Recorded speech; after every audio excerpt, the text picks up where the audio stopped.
please start recording? Krishna, Krishna, Krishna, Hare Hare,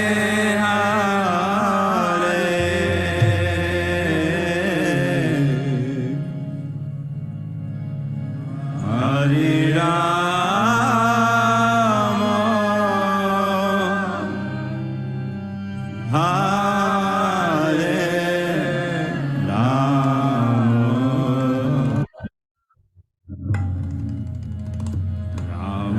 Hare Rama, Rama Rama,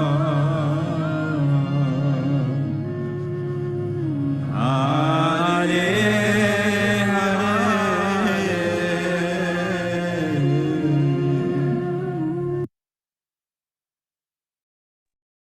Dear devotees, please accept my humble obeisances. All glories to Srila Prabhupada, all glories to our wonderful Gurudevs, His Holiness Bhakti Charu Maharaj and His Holiness Candramauli Maharaj and our wonderful Guru Parampara.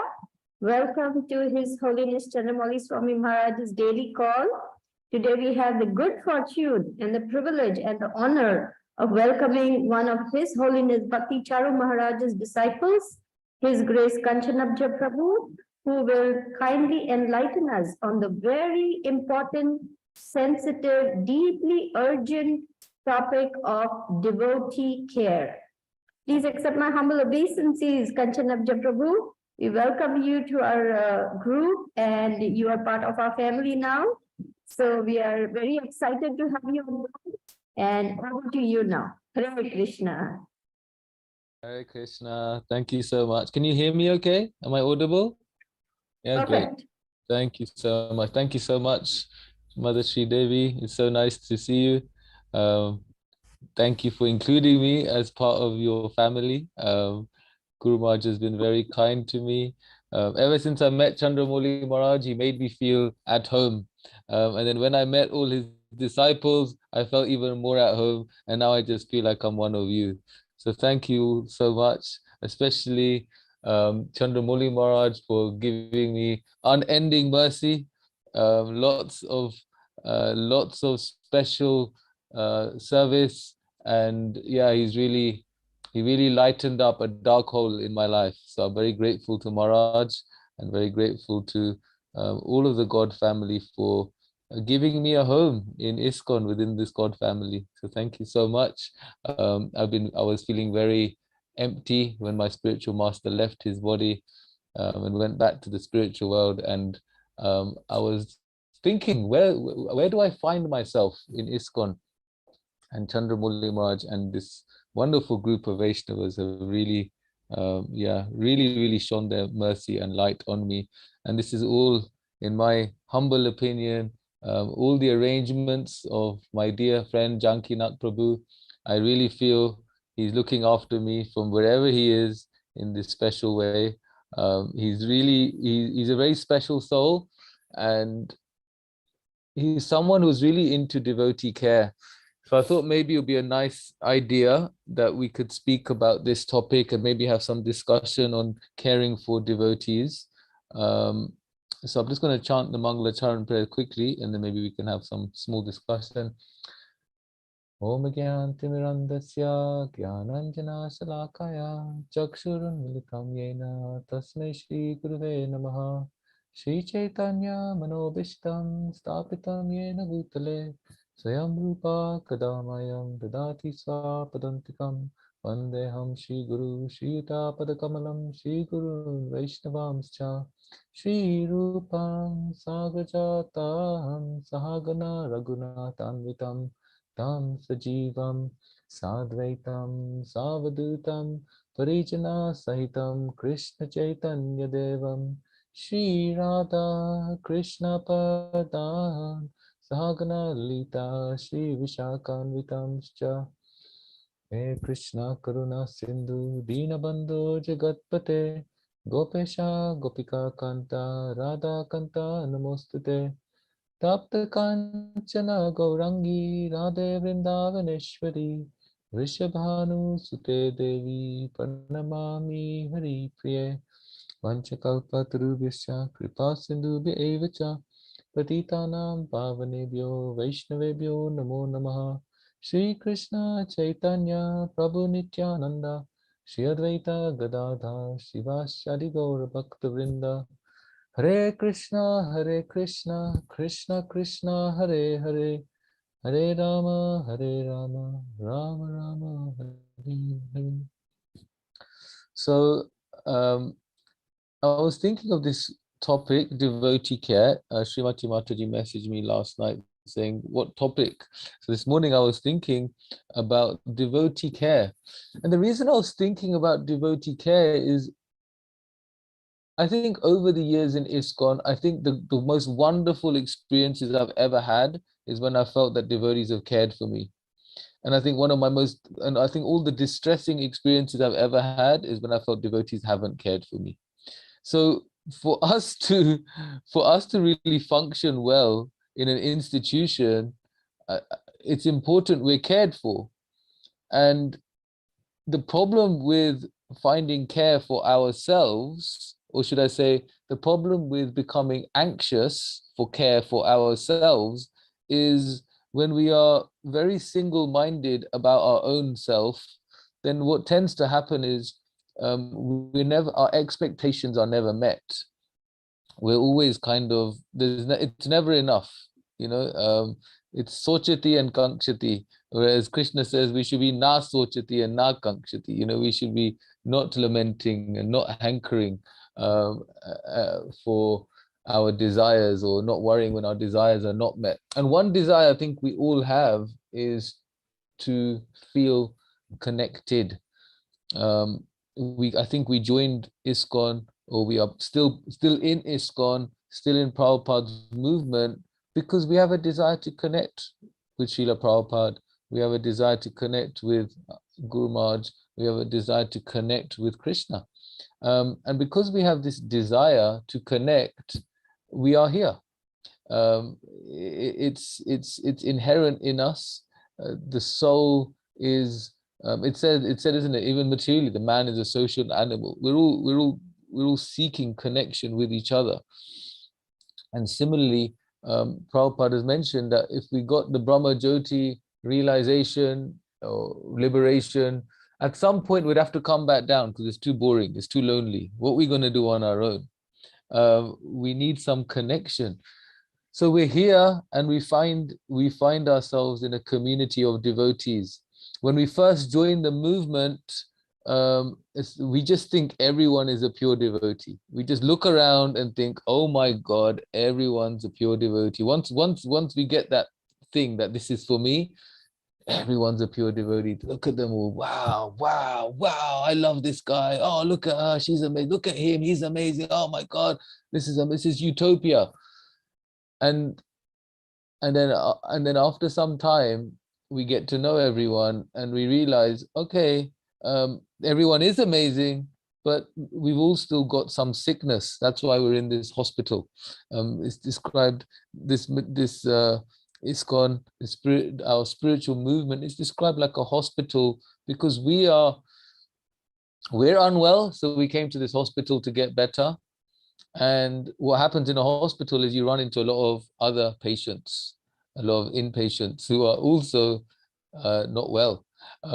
They might be feeling a bit better than us. They may have had their first or second operation, and now they're on their third or fourth operation. They're nearly there.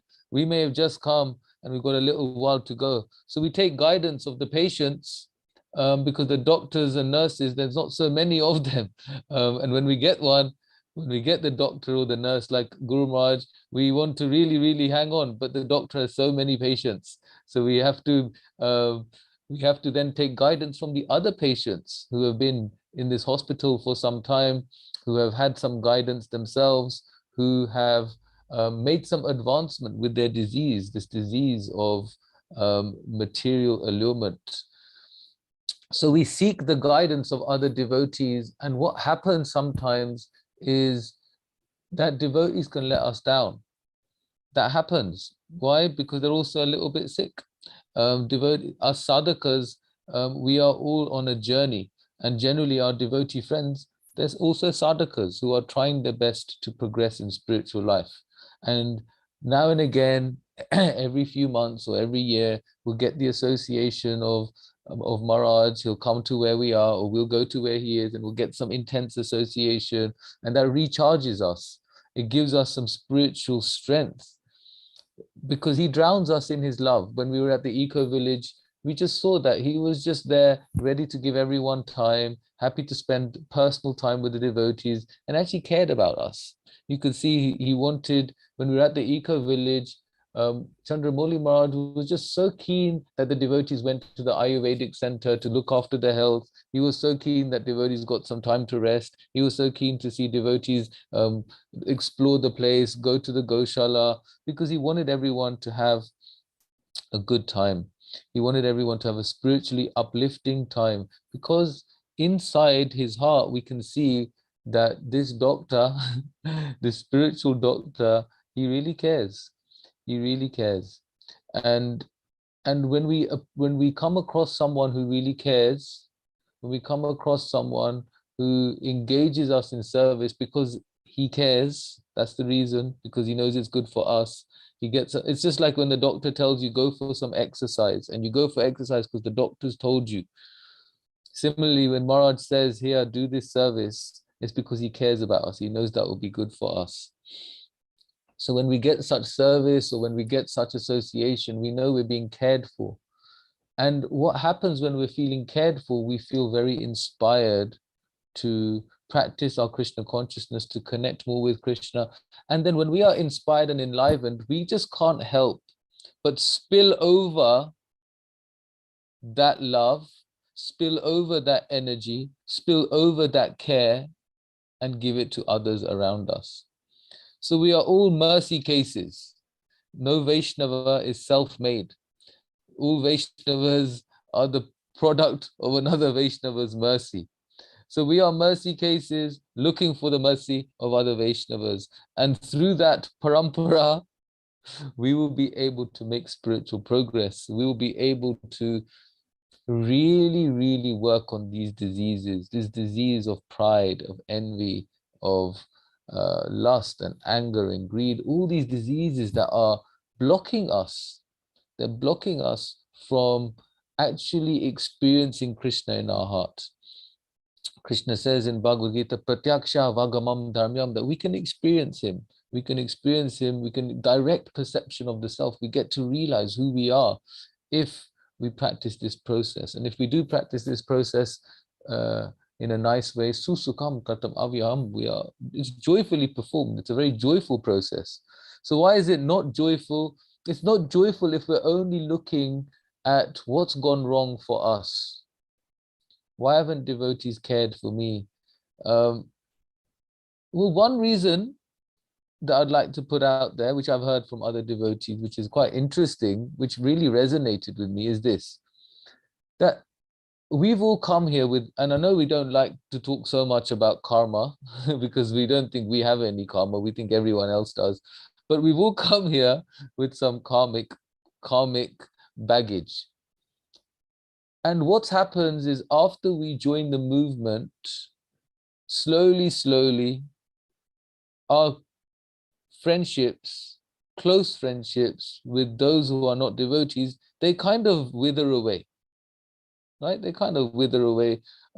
We still have connection with them, maybe. We still have some sort of social relationship, but there's the depth kind of goes.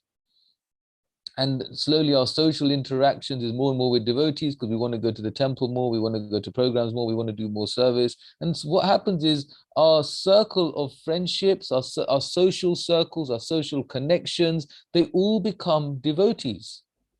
They all become devotees.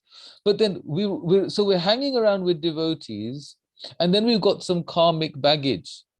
And that karmic baggage is this adi bautika, adi atmika, we've got these different sufferings that we're meant to go through.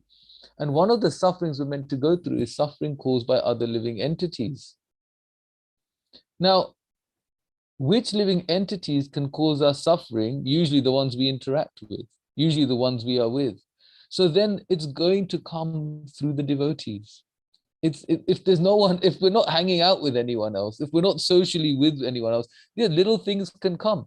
But ultimately, if we're meant to get some sort of reaction like betrayal or mistrust, that's only going to come if we really trust someone. That's only going to come if we really give our heart to someone. If confidentiality is broken, that's only going to come who we're confidential with. Now, if after some years in spiritual practice, all we've done, all what we are now doing is being with devotees, the reactions are going to come via the devotees. That's how it's going to come, because how else, if we don't trust anyone else and we're meant to go through some betrayal, how else could that betrayal come to us unless it comes through devotees, if all we trust is devotees?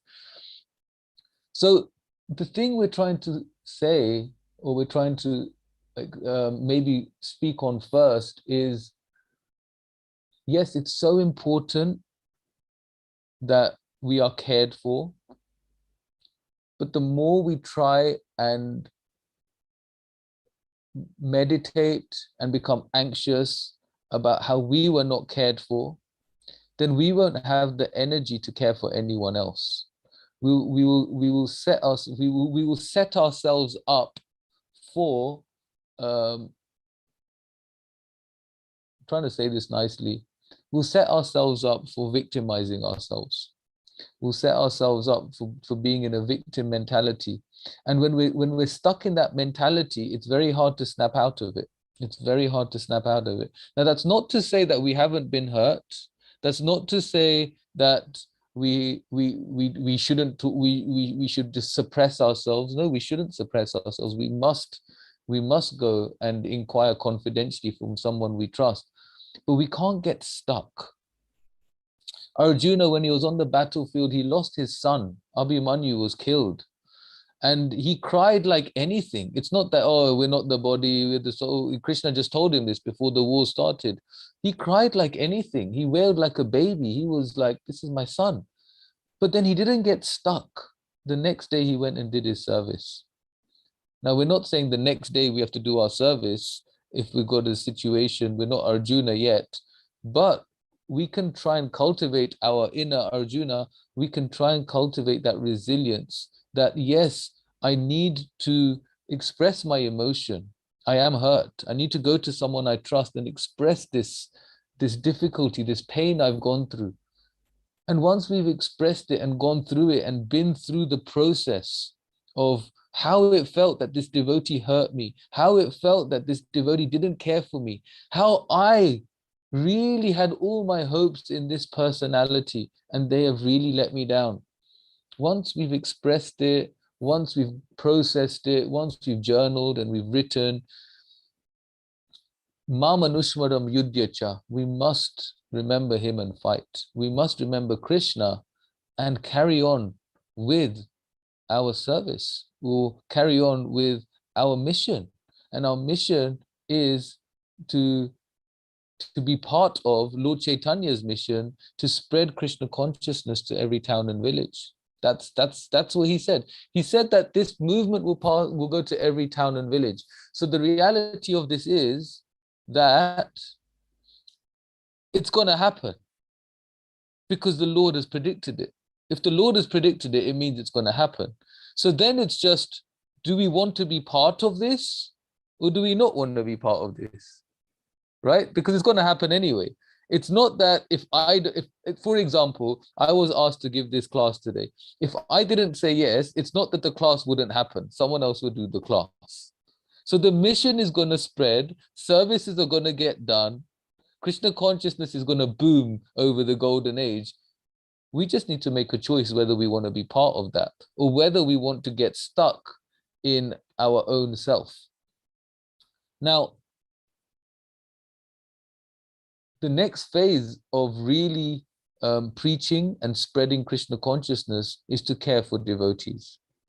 Now, it said that actually when we help someone else, we help ourselves. This is how spiritual life works. When you give something, you get more back. It's not like material life. If I gave you my phone, I no longer have a phone. That's material life. But if I give you Krishna, I get more of Krishna myself. If I give you care, I'll get more care myself. If I give you love, I'll get love. This is how Krishna conscious, this is how spirituality works. It works cyclically. It's depth. It's not just ding dong material life. I've got something up, down, up, down. No, it's cyclical in the sense you just go deeper and deeper into this relationship with the Lord. So if I care for other devotees, what's going to happen is Krishna's going to care for me more. If I give my time to devotees, then Krishna is going to arrange for devotees to give me time. What's really happening is, if we really think about it, that actually we are all here, still here, because some devotees have cared for us. And devotees will only stay if they are cared for. And if we get stuck on when we were not cared for, we will not have the energy to care for others. We just won't have it. So what we can do is make a real effort to love and care for the devotees. It's said that when someone new joins ISKCON, this is a saying in India, Sridevi Mataji might know, it's a saying in India, when someone new joins ISKCON, we give them fried pakora. Oh, come here, take some fried pakora. This is the best prasadam. And then after some time, we fry them like pakora. It's like we put them into that oil and just fry them out themselves. So the problem is, the mission isn't just to get new people. The mission is you get the new people and you boil the milk, as Prabhupada would say. Boil the milk means you keep them in Krishna consciousness. You care for the devotees. Krishna showed it himself. When he was on the battlefield, Arjuna said to him, Chanchalam, Himana Krishna, oh Krishna, this mind is crazy. Vayoriva sadushkaram. This mind is more difficult to control than the wind. Vayoriva sadushkaram, more difficult to control than the wind. What did Krishna do next? We know what Krishna said. We know Krishna said, with practice and detachment, it can happen. But before he said that, he said, Asham Shayam Mahabaho, Manoduni Graham Chalam. He says to Arjuna that, yes, Arjuna, I agree with you. It is very difficult to control the mind. I agree with you. It's undoubtedly very difficult to control this restless mind. What is Krishna doing? Krishna is showing us the art of active listening. When someone gives us the problem, if we want to care for devotees, it's a really important thing that devotees feel heard. How many times have we spoken our heart to a devotee, hoping for some love and care, and they give you a response which has got nothing to do with what you shared, it's just to do with their own agenda. It's like once I remember going to a devotee saying, Hare Krishna, Prabhu, this devotee, this is how they've hurt me. And I didn't know that this devotee had also hurt them. And then it became, oh my God, really? He did that to you? He did this to me too. We should do this. We should do that. Actually, let's just call the police. This is just, and I was just like, I just wanted to come and just reveal my heart to you. But then it didn't become, why? And didn't become about me. It became about their agenda. So when someone comes to us, what's really important is first we understand that they've come to us, which means that we need to think about them. We need to think about them, not think about us. Think about them. And what Krishna did is the first thing he did when Arjuna said that my mind is restless, that my mind is obstinate, the mind is more difficult to control than the wind, Krishna said to Arjuna, Krishna empathized with Arjuna. Krishna said to Arjuna, he repeated back what he said and said, yes, Arjuna, the mind is undoubtedly very difficult to control and it is restless. I agree with you. He showed Arjuna he's listening to him.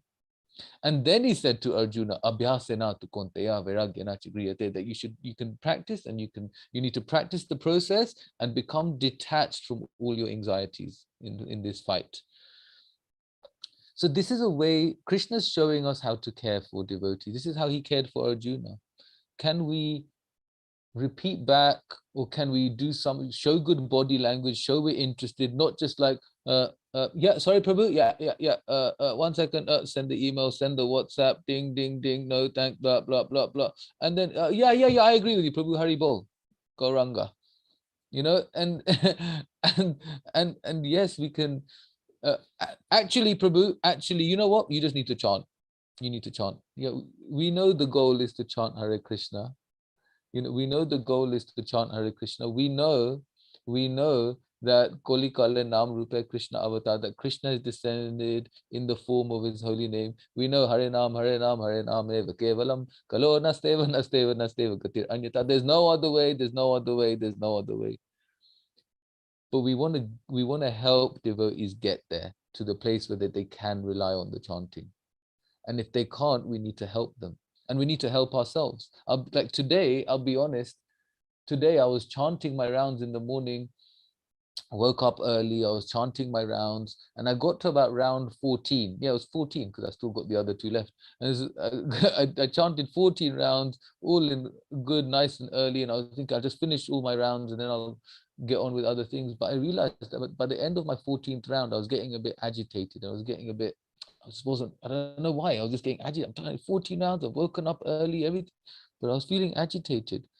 So then I thought, okay, rather than waiting for my 16 rounds to finish, I'm going to stop chanting now and I'm going to write, because I thought I'm going to do my journaling, because once my kids get up, I can't chant quietly and I can't write at all because they're everywhere. My kids are like wild, you know, they're like young and they just jump on my head. And then I realized that I needed to do the journaling because I needed to help myself. And I couldn't rely on the chanting to help with my agitated mind, because I'm not quite at that level of purity and I don't want to go through I don't want to pretend. But after journaling, I felt more calm. And now I know when I go and chant my last 2 rounds, I'm in a better place. Now, I'm not trying to promote that there's anything else we should do except chanting Hare Krishna as the goal of life.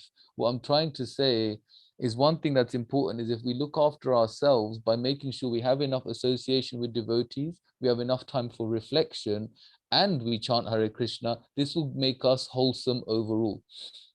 Otherwise, what can happen is if we chant without having any association of devotees, if we don't do any self-reflection, we'll just try and spiritually bypass all our problems, and one day we'll blow up. It'll just happen, and then we'll end up blaming the chanting and thinking that the chanting doesn't work. We'll think the chanting doesn't work, but the chanting does work. It's just that sometimes it's just like if you're getting on an aeroplane, you can't just get on the aeroplane. You need a passport, you need the visa, you need a ticket. So similarly, when we're chanting Hare Krishna, Krishna's invested himself in these names.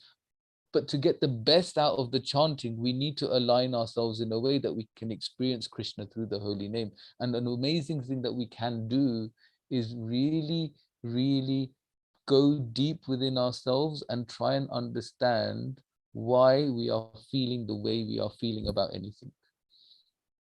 And if we can become self-aware, and if we know how to look after ourselves, we'll be able to tune into devotees and help them look after themselves. Because what can we do, really? A devotee will come and talk to us for 1 hour, 2 hours, 3 hours. We can't hold their hand.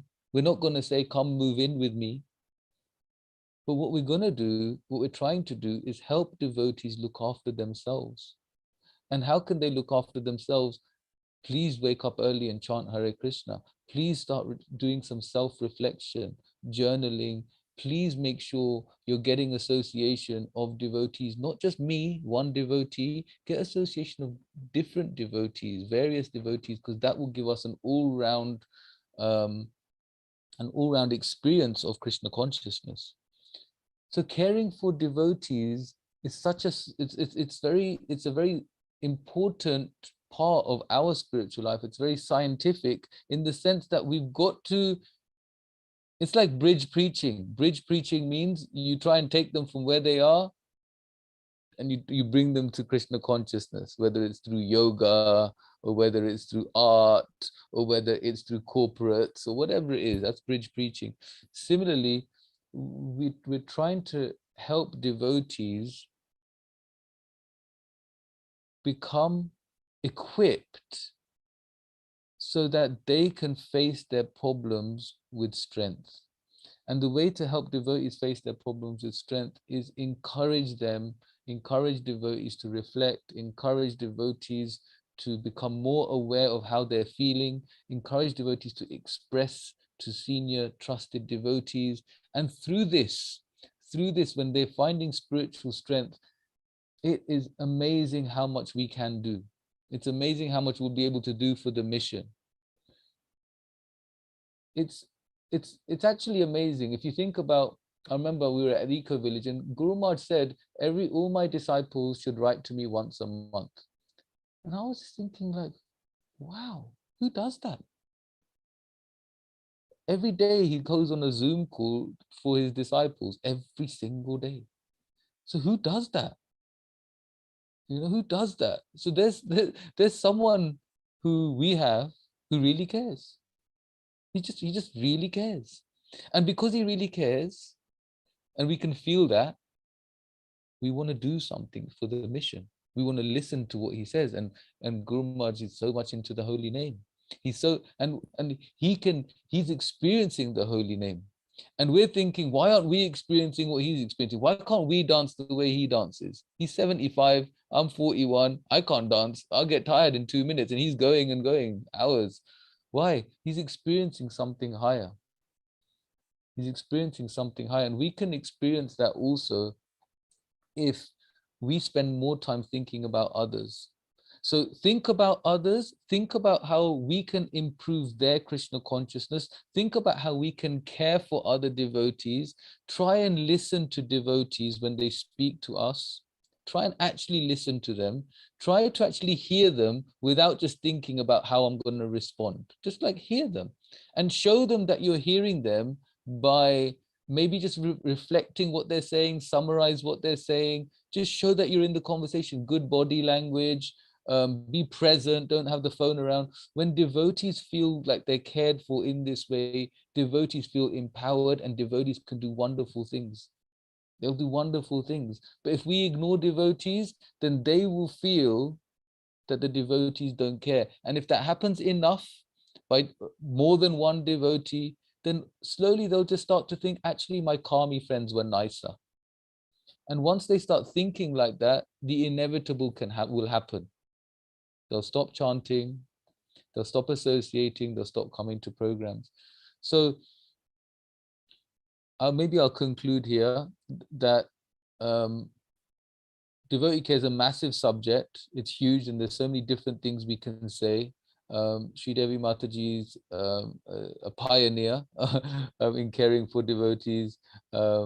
So we can obviously take guidance from her because she's a therapist, and naturally that means you have a lot of experience, Mataji. So we can obviously take your guidance. And I'd just like to beg forgiveness if I said anything anything offensive or anything too rash. I know I can be a bit passionate sometimes, so please forgive me. And it'll be really nice to hear the reflections and of all of the Vaishnavas and Vaishnavis on the call about this topic that's very, very important. Thank you so much. All glory to Srila Prabhupada, Guru Maharaj Ki Jai. Hare Krishna.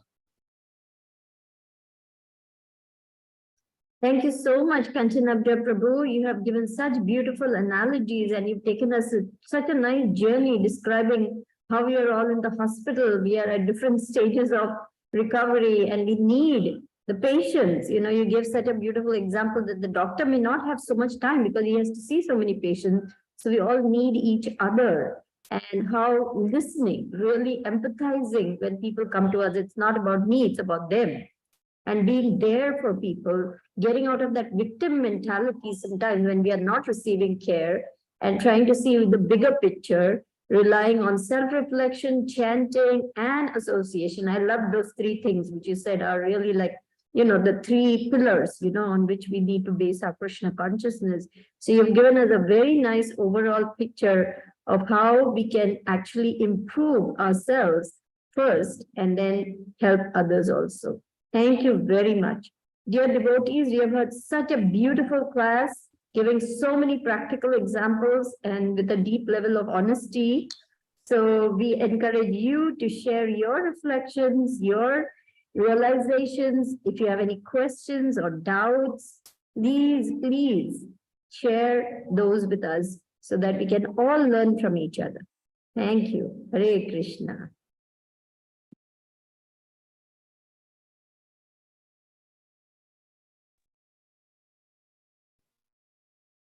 Hare Krishna. Hari Bol. Hare Krishna. Hari Bol. Thank you very much for that lecture. And thank you very much for people caring for the old and handicapped one. I'm so happy to know that you are here. Thank you very much. Thank you, Mataji. So nice to see you. Hare Krishna. Thank you. Hare Krishna. Hare Krishna. Thank you, Tita Kiti Mataji. Thank you, Always Sach. wonderful to have you. But you know, it's very nice knowing that there are people here caring. That is so nice. Thank you very much. Hare Krishna. Hare Krishna. Raj Prabhu, would you like to go ahead? Thank you, Mataji. I have a question. Please accept my humble obeisances. All glories to Srila Prabhupada, all glories to Guru Maharaj, all glories to all of the Vaishnavas. I have a question. Prabhu, you're talking about self-reflection. And I find that for me, self-reflection tends to be a bit random. It happens when it happens. Because, and obviously you need that quiet time away from others to be able to really do it, which also is often quite rare. But then I think, I don't actually know how to do it. So are there some tools and techniques or tips to help you actually get in the right frame of mind and to do this? Thank you, Raj Prabhu. I think so. One way of doing self-reflection is to do journaling. And there's a really nice YouTube class by Chaitanya Charan Prabhu on the power of journaling, which is just phenomenal. It's really amazing insight into how to journal, why to journal, everything about journaling. And I just think it's phenomenal the way he's presented it. And I'll send it out on the group. But journaling is such a wonderful way of understanding what we're feeling. It also is a wonderful way of kind of separating the intelligence, like, you know, the mind and the senses, and you have the intelligence and the ego. It's kind of, it's a nice way of separating them in a way that gives some distance. Otherwise you can just get a bit too caught up with what the mind is doing. The mind is here, the mind is there, the mind is everywhere, and then it just spins everywhere. But what can happen when we journal, then we engage our intelligence, and when we're engaging our intelligence, we can then kind of tell the mind what to do.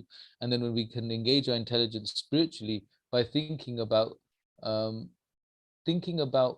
what it is that's hurting me, if something's hurting you, what it is that's inspiring you, what things went well today, what things didn't go well today. I think that what you do, to be honest, Raj, in terms of writing your poems, I think that's a really wonderful way of doing self-reflection, because you're doing it in a creative way, and that's also very, very inspiring. I think overall, self-reflection is aided by good association, because if we have good association, then what happens naturally is devotees help us. I've always found that when I'm in good association, devotees just help me think of something else. Like I could go to a devotee and say, hey, should I go left or should I go right? And the devotee would say, actually, Kanchanabja, you should go in the middle. And I never even thought about going in the middle, but they tell me what this new option is in the middle, and it just sounds like, oh, actually, that's a good idea. So if we have good devotee association, what happens is then we are guided correctly, and then ultimately we have to make our own, we ultimately have to make our own decisions, and self-reflection helps that. Journaling is amazing because we write, and it's like it becomes very clear. It becomes very clear. Sometimes I'm writing, especially if I have an argument with my wife, I find that this is the best way of channeling that. So I write and I write and I write, and then afterwards it just becomes very clear on what I should have done. Sometimes you just need to vent, and it's better to vent writing on paper than shouting, because that way you're not hurting anyone. But sometimes it's really nice to actually, if we dig deep enough, we can really see what is it that I need to improve on. And if we're writing, it becomes very clear. So I think what you're doing already is amazing through your poems. I'm not sure if what anything I'm saying is helping, but I will definitely send the YouTube class, and I think that will really help. Hope that's okay. Hare Krishna. Thank Yes, you. please do share the link, giving us that YouTube channel of Chaitanya Charan Prabhu. That would be very nice for all of us to know. Yeah. And, Raj Prabhu's question, he's a creative artist. Artists are never known to keep a schedule. So it's like trying to get them, to conform to a schedule. So Raj Prabhu, I don't know how far you're going to go if you want to schedule. I think your outbursts of creativity and poetry are your self-reflection. So I'm happy with that. Definitely. These poems are amazing self-reflection. Definitely.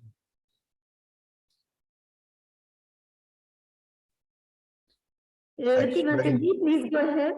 Sorry? I was just reflecting on what you said, because I always used to think that the poet enable me to understand how I'm feeling and ponder over it, but it never gave me the answers. But then I realized that last time I was with my mentor, he picked up from all the poetry, and from that he was able to advise me on what I should do. Amazing. Thank you for sharing that. Devotee Mataji, please go ahead. Yeah, yes, thank you, Mataji. Hare Krishna Prabhu. My question is about, you mentioned, as we start doing bhakti, slowly our material relations will disappear from the mind, as we'll be interacting more with the devotees. And you also mentioned, as we start interacting with the devotees, again, we'll experience the reactions from the devotees. And you explained about victim mentality, and we should not stuck over there. Could you please give more guidance so that we don't get stuck in there and start engaging more in service?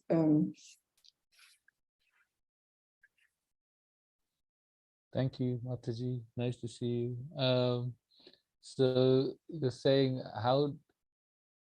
Yeah. So when we get stuck in the victim, and when someone hurts us, and then we become maybe a bit over obsessed with how we're hurt, and we get stuck in that victim mentality, and how to get out of that. Did I hear you correctly? Is that your? Yes. Yes. Yeah.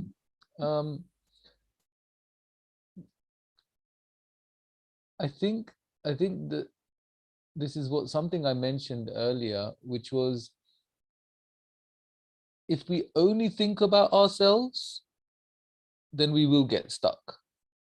Like if that becomes our thing, my Krishna consciousness, my spiritual practice, my pain, my joy, my hurt, if everything is me, then actually we're not practicing Krishna consciousness. We're practicing me consciousness, and Krishna is just there to help me with my me consciousness. The prayojan isn't Krishna, the prayojan is me, and Krishna. It's like the abhidaya and the prayojan is switched. The abhidaya is meant to be the process, and the goal is meant to be Krishna. And it's kind of like what's happening is that Krishna is the process and I'm the goal. Like we're changing it around. So rather than spending too long,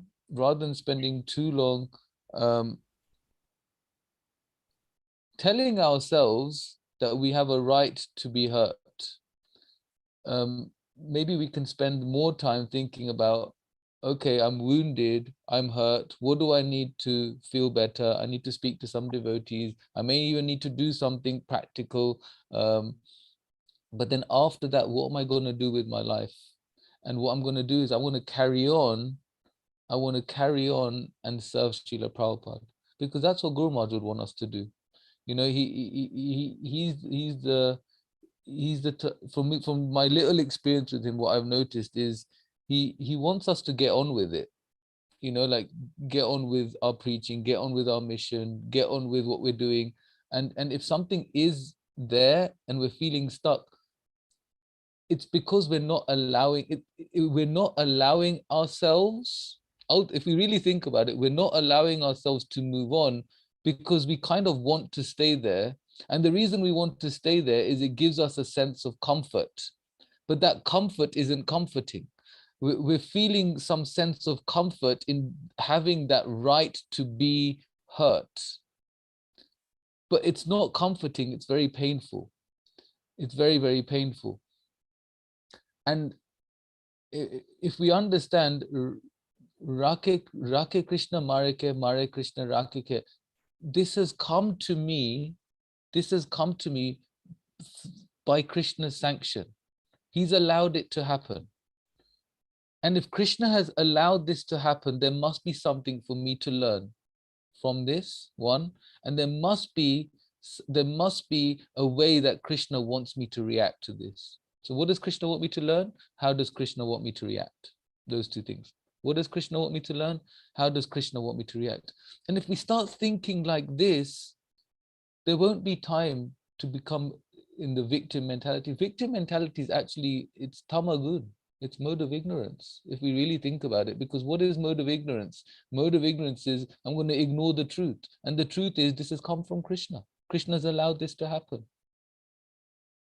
And if we don't want to be stuck, we have to go above the modes. So if we're in the victim mentality, can't get out of bed, we're really stuck in life, we just don't want to move out of the room, then go to mode of passion, get out the house, do something active, and then go to mode of goodness, be reflective, be introspective, be in nature, do the mode of goodness, and from mode of goodness, we're on the platform that we can practice our Krishna consciousness. So sometimes we might just have to push through the modes to get to mode of goodness, to then be able to practice Krishna consciousness properly. But if we remind ourselves that being a victim, it's Bhakti Tirtha Maharaj says something really amazing. He says, worry is a poor substitute for proper loving action. I'll say it again. Worry is a poor substitute for proper loving action. So being over worried, over anxious, all these things, it's because we're not allowing ourselves to do something amazing. I hope that makes sense, Mataji. I hope that helps. Yes, yeah, very nice. I like that you said learn and react. That is a good way to deal with the situations. Always learn in every situation and how to react. So you have to calm our mind and you have to understand the situation and push ourselves to the modes. Like that you said, like sometimes go up to the passion where you can step out and do something else so we don't get stuck over there. Yeah, and then go to goodness. And then, yeah. Ultimately, even passion is not good because mode of passion will frustrate us, but it's still above tamagun. So we might need to just work through passion to get to goodness if the situation is very bad. But it's important to remember not to stop at passion because that will also bring us back down to ignorance. But yeah, to work through passion to go to goodness, it might be necessary at some cases. Yeah. Thank you, Prabhu. And I mentioned about journaling. So will journaling also help us like that, like writing down? Yeah. Amazing. Because when we journal, we realize where it is that I could have helped the situation.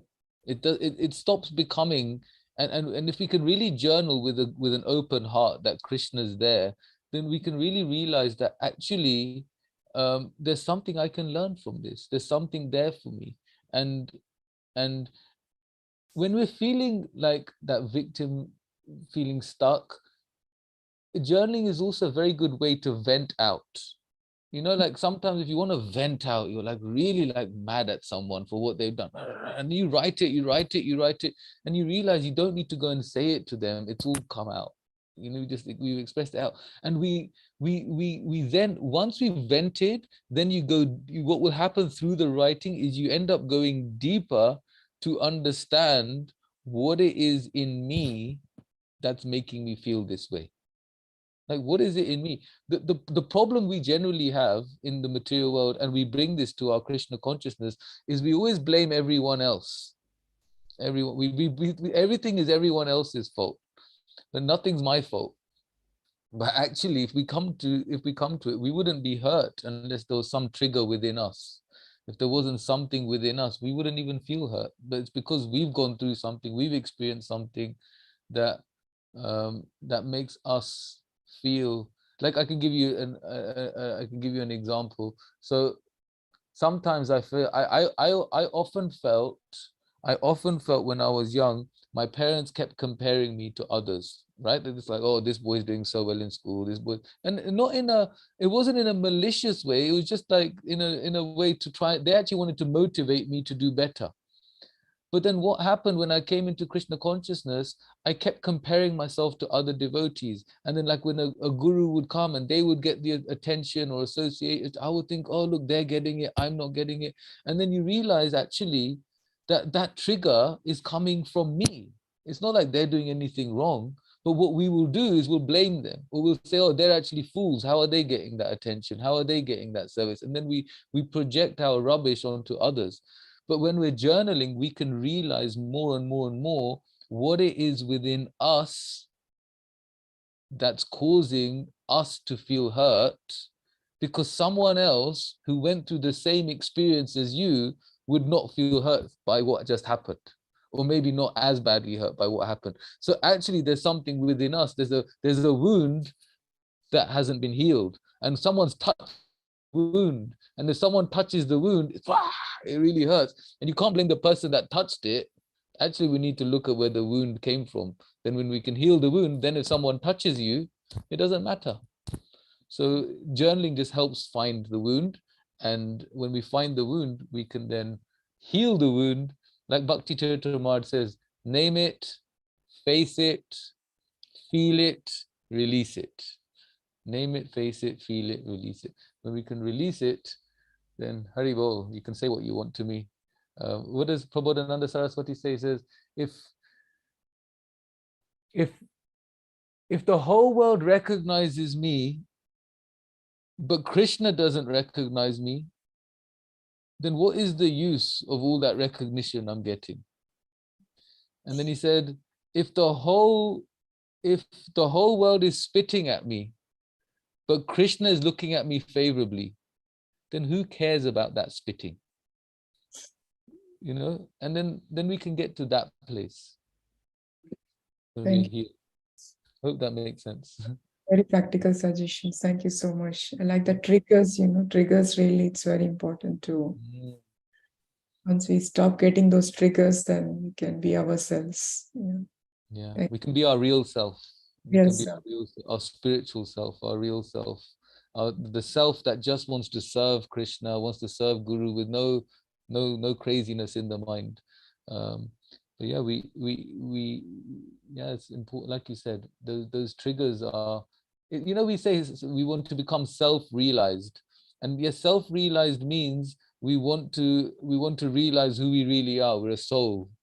But until we realize all the anarthas and all our triggers and work on all of those, we're not going to be able to experience that inner self. So yeah, thank you, Mataji. Thank you, Prabhu. Thank you so much. Hare Krishna. Hare Krishna.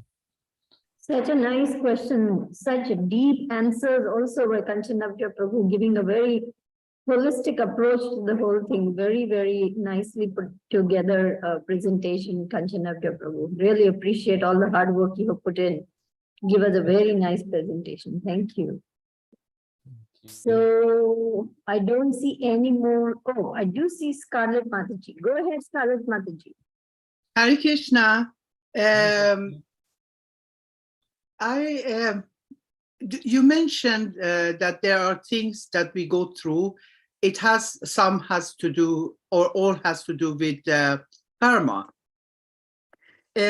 My question is, do children that they are 2 years, 3 years old, 4 years old, do they also have karma to pay in that age? Not when they are adult, but in the age of 2, 3 years, 4 years, 5 years old. Do they have karma to pay? Thank you, Scarlett Mataji. Yeah, was your question, do they have karma to pay, or do they accumulate more karma when they're young? No. That something happened to them. It could be different kind of things happen to them. Is it because of the karma that they are paying, or is it something else? Yeah. See, it's really important we understand that this life is not the first life. We've been here life after life after life after life, and we're all born into very different situations. And we all, where we've taken birth and the family that we're born into is because that's what we desire and that's what we deserve. Ultimately, it's what we desire and what we deserve. So yeah, ultimately, where we are born and where we start off is a result of previous karma. That's how it starts off. So that's, yes, this is definitely the case. Otherwise, things wouldn't be fair. It would just be chance. If it wasn't karma, it would be chance. And it's not, and nothing happens by accident. But having said all of that, Mataji, I'd really like to emphasize how important it is that we are not the we shouldn't look at it like that when it's anyone else. It's really important that we're in the mood of compassion. We're in the mood of giving love and trying to help others. So for example, if a 4-year-old or 5-year-old has an accident and something happens, we can't just be very cold-hearted and, oh, that's their karma. So it's very important for us as devotees to understand our own, how we are going to understand our own Krishna consciousness and how we're going to deal with it and how we're going to look after others. And if we just label everything as their karma and other people's karma, then we'll never ever get a soft enough heart to help anyone. So what I wanted to say, and I know this is not what you were saying, but I just wanted to add this, which is that we should really think of others, like a Vaishnava, others' suffering as our own suffering. Param dukkha dukhi. Vaishnava is, he sees another suffering as their own suffering. And yes, there is cause and effect, but that's not the way to help another devotee. The way it's when someone is suffering, the last thing they want to hear is about karma. When someone is suffering, what they need is a friend, what they need is guidance, what they need is love, what they need is someone is there for them. And then eventually they can work out for themselves that it's their karma. But that's not how we're going to approach them in terms of devotee care. But yeah, ultimately, in terms of if we're going to be philosophical and understanding, nothing happens by chance. And because nothing happens by chance, there is a reason for everything to happen. Does that make sense, Scarlett Mataji? Somewhat, but it's okay. Thank you. My other things is you mentioned about the comparison to the movement to the hospital. Yeah. From my own experience, I'm just telling you from my own experience. I got operated first time when I told the doctor there is something wrong. I feel something is wrong. I shouldn't walk. Still, they didn't listen anyway. It led to that I got damaged in my back because of something he had missed. So I got 4 times operated in my back. what I see when I come to Krishna consciousness, the first thing it comes into my mind was he was puffed up and didn't believe Lila, that little patient who doesn't know anything. She has not studied. What could she know? And so on and so on. He was so puffed up that he didn't listen to me. And you don't believe, you're not going to believe it. 3 times happened. I asked him, next operation, again, I asked him, please, there is something wrong still. He didn't listen. And it shows up and it was something wrong. The 3rd time, again, I told him, please don't send me home. There is something wrong. When I come home, 1 month I was in the bed. I couldn't move anywhere. I cried the whole time. It turned out that it was broken. My back was broken. They sent me home with broken back. So what I mean is, why I'm telling you this, it's you're talking about hospital. When you go, you're going to get help from the doctors. Okay, this is the movement. And there are doctors that they are puffed up. There are doctors that they just cheated in their study and become the doctor. You understand what I mean? So when you compare this, so I just thinking, could it be the same thing in some case that some are very puffed off and do some mistakes and damage so much in the movement that it's difficult to trust. You understand what I mean? I don't want to go to the detail. I just give you example because you gave me the example of hospital, and then I thought this is a very good comparison. If you compare together, it's almost the same. You understand what I mean? Yeah.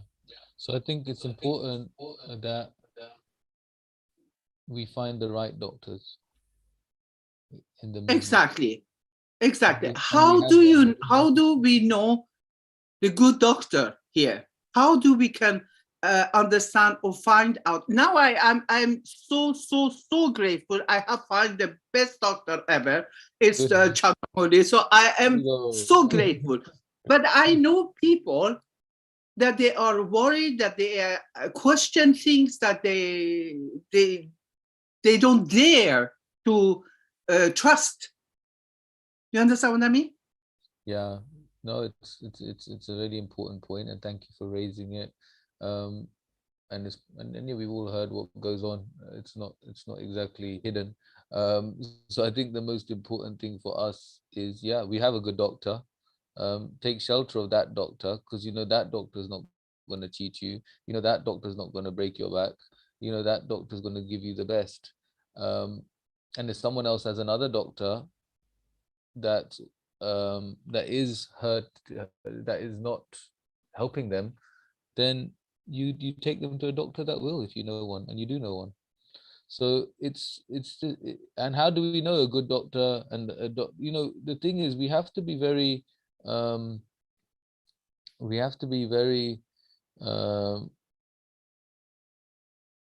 insightful. You know, like, what is that? What are they teaching me? Are they in line with Guru, Sadhu, and Shastra? Are they telling me anything outside Guru, Sadhu, and Shastra? What is their nature like? What is their mood like? We can look at just like when you go to a doctor. If I was going to go to a doctor for an operation, we're going to find out, is that doctor any good? You know, and then what's that doctor's experience? So we do our diligence. So similarly, it's like even when you find a guru, it said that we should test the guru. It's not just that the guru tests the disciple also tests the guru. So we should test the doctor.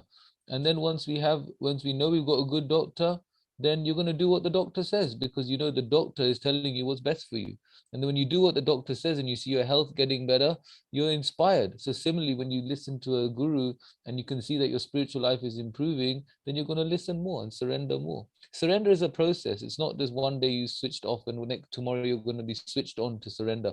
Surrender is an ongoing process. And the way to deepen your surrender day by day is to follow the advice of Bhaktivinoda Thakur. And his advice is try and accept everything that's favorable for your Krishna consciousness, and try and reject anything that's unfavorable for your Krishna consciousness. Do these two things on a daily basis. Think, I want to accept more that's favorable for me. And what might be favorable for you, Mataji, is going to be maybe different for what's favorable for me. So be understanding of what is going to be good for your Krishna consciousness and accept it. What is going to be unfavorable for your Krishna consciousness, reject it. And you won't be able to do it, like we just said, it's not an on button and an off button. Every day, accept more that's favorable and reject more that's unfavorable. And then we'll get to that place where we can listen to Krishna. When he says, Sarva Dhamman Parityaja Mame Kam Sharanam Vraja, that abandon everything and surrender unto me, we will be able to just say, yes, I surrender to you, Krishna. I will do your will. But it's a process. So just stick to these two things. Find the right doctor. Test the doctor, find the right doctor. Like you said yourself, you've got the best doctor here on this call every day when Candramauli Maharaj is here. So stick to that. Stick to him. He's great, and do what he says, and your spiritual health will improve.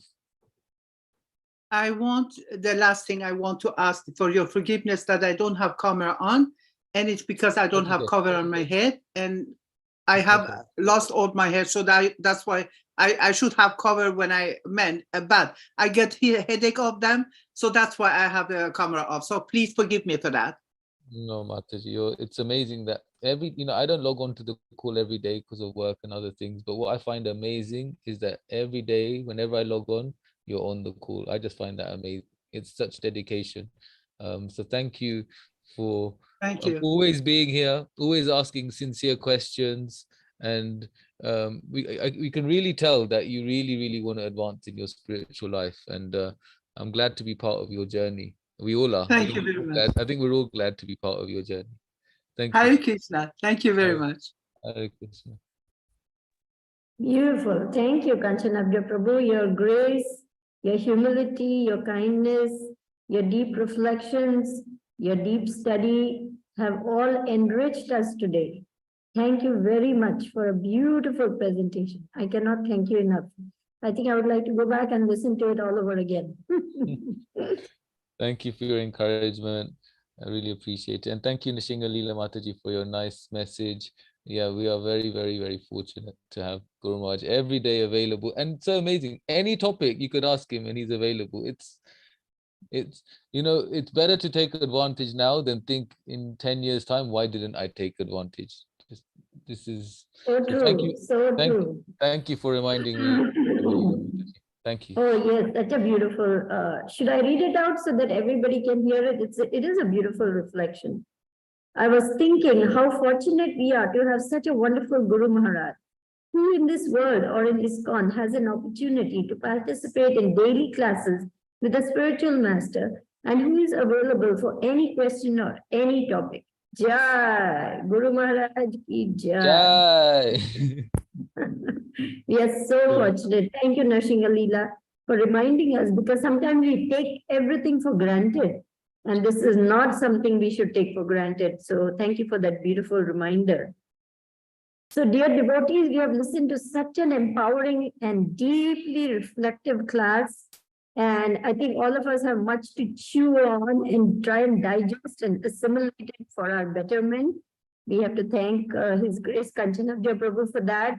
If you have no more questions, we will now wrap up the session today, and we will look eagerly for the next time Kanchanabja Prabhu will give us class. Thank you, Prabhu. Thank you very much for today's class.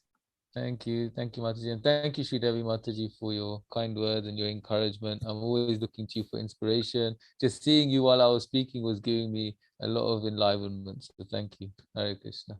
Thank you, Kanjana Prabhuji. Thank you for coming up and giving us class.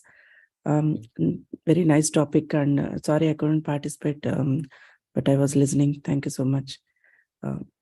Please do come again to give class for us. Thank you. Thank you.